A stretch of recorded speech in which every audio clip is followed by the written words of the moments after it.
That's the nature of power. You know, they've said they want to stay the course as much as they can. So.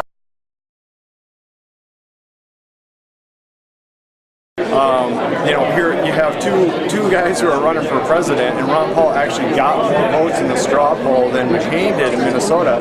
And you have McCain and Ron Paul, and the convention chairman says against the rules of the party that the only way that Ron Paul will be able to speak at the convention is if he resigns from the presidential run and that he endorses McCain, which is actually against the rules. So, you know, but I wasn't surprised by it so much because that's the nature of power. You know, they've said they want to stay the course as much as they can. So. What is your strategy on the floor today in order to get national delegates? Well, first of all, we have to have a fair and open process, and that is really all we're asking. And once we have a fair and open process, and we may have to make a motion to amend the rules to do so, then it's up to the delegation, and we are really fine with their decision.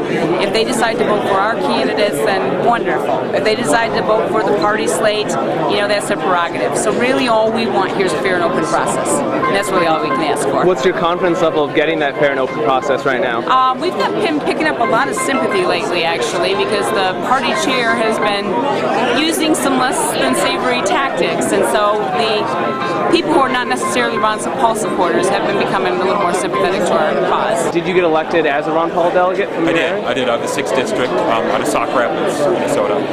And what was the feeling of your district when you got elected? Were there a lot of Ron Paul supporters? Was there, was that an offshoot? What was the feeling? I think so. It seemed as though a lot of new people, a lot of energy, a lot of young people, but also some of the older guard, a lot of people that had been around in the district for a while that have kind of turned towards the Paul campaign. And so it was a pretty good mix, actually, pretty accommodating. So Ron Paul continued his campaign to get his message out. I mean, that's his self-avowed purpose.